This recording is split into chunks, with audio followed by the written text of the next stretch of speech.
روتے ہیں. ایک دن میں سوچنے لگا آخر وجہ کیا ہے. بہن کی شادی چھوٹ جائے, بھائی کی شادی چھوٹ جائے تو اتنا تبصرہ نہیں کرتا پردیسی, لیکن 10 دن تک لگاتار لمحے لمحے وہ پوچھتا ہے پتہ نہیں میرے وطن میں کیا ہو رہا ہوگا. تو میں سوچتے سوچتے اس نتیجے پہ پہنچا کہ شاید کہ یہ آرزو اور یہ تمنا آزاداروں کے دل میں اس لیے پیدا ہوئی کیونکہ 4 سال کی بچی تھی کہ جو زندان کے در پہ آ کے بیٹھ جاتی تھی اور شام ہوتی تھی تو پرندے اپنے اپنے گھروں کو جاتے تھے.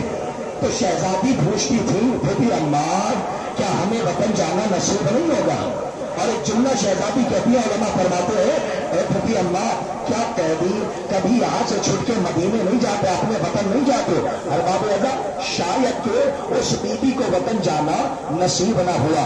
تو آج جب آزادار پردیش میں رہتا ہے تو اس کا دل غریب الوطن کے پرسے کے لیے اپنے وطن میں لگا رہتا ہے. آپ کی آوازیں بلند ہیں, بس یہ مائک کی اجازت نہیں دے رہا ہے, اب طاقت نہیں ہے کہ میں زیادہ کچھ پڑھ سکوں, لیکن آپ رو لیجئے ایک دن اور بچا ہے.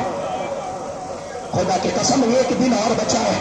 اور میں دعا کروں گا پروردگارا تجھ کو زہرا کی ٹوٹی ہوئی پسلیوں کا واسطہ, پروردگارا تجھے رباب کی اجڑی ہوئی گود کا واسطہ, ہمیں حسین پر زیادہ سے زیادہ رونے کی توفیق عنایت فرما. ایک دن بچا ہے, ہر مجلس میں جاؤ تو آخری مجلس سمجھ کے رونا. اور آج کا دن جو منصوب ہے وہ باب الحوائج جناب علی اصغر سے منصوب ہے.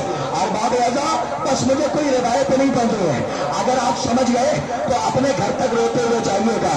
6 مہینے کا کیا سن ہوتا ہے روایتوں میں ملتا ہے, یہاں تک ملتا ہے کہ جب محشر کے میدان میں بی بی زہرا آئیں گی تو ان کے ہاتھ پر ایک جنازہ ہوگا اور وہ 6 مہینے کے بچے کا جنازہ لے کے آئیں گی اور سوال کریں گی پالنے والے ان سے ذرا پوچھ کہ میرے اس 6 مہینے کے بچے کی کیا خطا تھی کہ جسے 3 بھائی کے پیے سے مارا گیا. ٹھہریے گا, بہت گریہ کیجیے گا.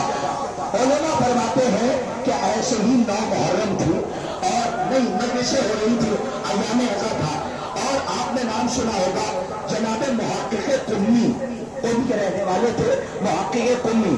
مجلس ہو رہی تھی اور وہ مجلس میں سب سے پہلے آتے تھے اور ممبر کے پہلو میں بیٹھ جاتے تھے اور آ کے چپ چاپ بیٹھے رہتے تھے. بہت بڑے عالم ہے محقق قمی, بیٹھے رہتے تھے.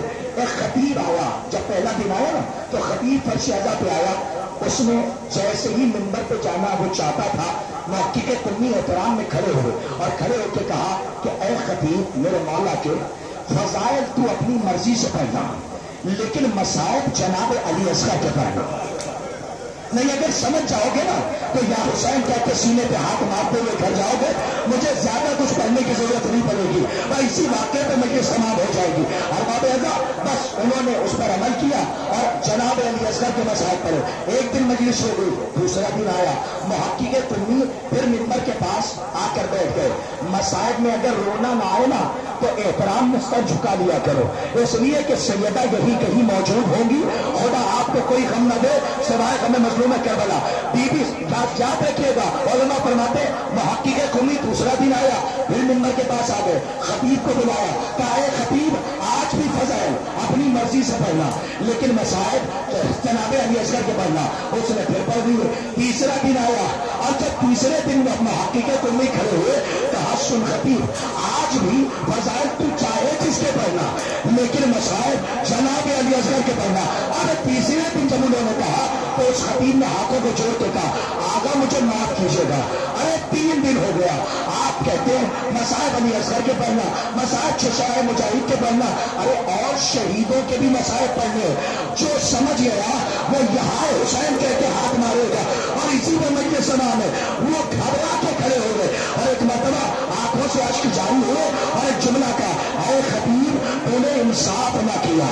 انہیں کیا کہا کہ میں 3 دن سے علی اصغر کے مسائل پڑھوا رہا ہوں اور تجھے اوروں کے مسائل اور شہیدوں کے پڑھنے, تو نے انصاف نہیں کیا.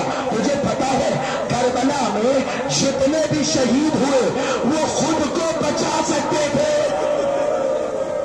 اجرکم علی الزہرا اجرکم علی اللہ اجرکم عند اللہ. محقق قمی جو سمجھ گیا وہ ہائے حسین کہتے ہیں جتنے بھی شہید ہوئے وہ خود کو تلواروں سے تیر سے بچا سکتے تھے, لیکن یہ